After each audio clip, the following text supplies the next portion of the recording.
রাজনৈতিক দলেরা যে কথা বলছে যে তারা ছাড়া সমস্যার সমাধান করা সম্ভব না, তারা তাহলে 53 বছর সমস্যার সমাধান করে নাই কেন?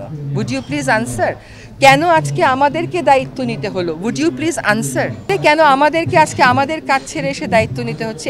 আমরা তো আমাদের কাজ বেশ আনন্দের সাথে সফলতার সাথেই করছিলাম। আপনি দেখাতে পারবেন যে এই উপদেষ্টা পরিষদে এমন কেউ আছে যারা যার যার কাজে সফল ছিল না? নির্বাচন কত দূর এটা আমাদের সময়ের কথা যদি জিজ্ঞেস করেন, আমাদের মাননীয় প্রধান উপদেষ্টা নিজেই আপনাদেরকে জানাবেন।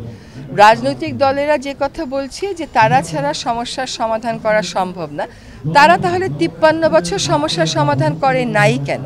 Would you please answer? কেন আজকে আমাদেরকে দায়িত্ব নিতে হলো? Would you please answer?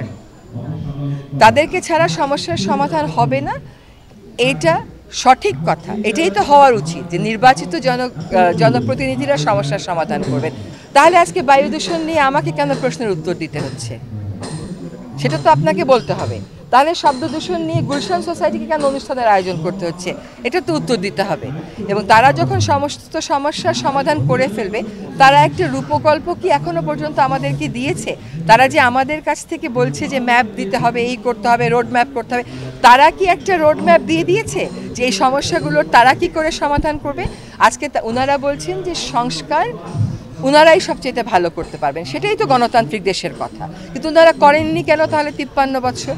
তাহলে কেন আমাদেরকে আজকে আমাদের কাজ ছেড়ে এসে দায়িত্ব নিতে হচ্ছে? আমরা তো আমাদের কাজ বেশ আনন্দের সাথে সফলতার সাথেই করছিলাম। আপনি দেখাতে পারবেন যে এই উপদেষ্টা পরিষদে এমন কেউ আছে যারা যার যার কাজে সফল ছিল না? তাহলে আমাদেরকে কেন এই দায়িত্বটা নিতে হলো? একটা নির্বাচনের দিকে যেতেই হবে এই দেশকে, এবং এটাই হচ্ছে এই অন্তর্বর্তীকালীন সরকারেরও একটা বড় প্রাধান্য। সেরকমভাবে সংস্কারও তো একটা বড় প্রাধান্য। সংস্কারের কথা তো আমরা বলিনি, জনগণের কাছ থেকেই তো উঠে এসেছে। আমাদেরকে বিচারও করতে হবে, সেটাও তো করতে হবে। এখন double million offer Walton fridge কিনে পেতে পারেন 20 লক্ষ টাকা, রয়েছে কোটি কোটি টাকার নিশ্চিত উপহার। যারা নির্বাচিত তারা ছাড়া যখনই অন্য কেউ ক্ষমতায় আসে বা দায়িত্বে আসে, তারা কেন দায়িত্বে আসলো এটারও তো একটা বিশ্লেষণের প্রয়োজন।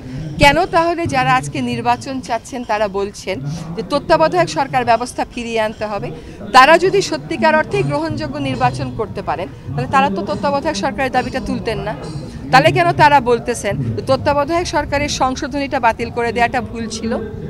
কেন তাহলে গণতান্ত্রিকভাবে নির্বাচিত সরকারগুলো একটা গ্রহণযোগ্য নির্বাচন করতে পারে না?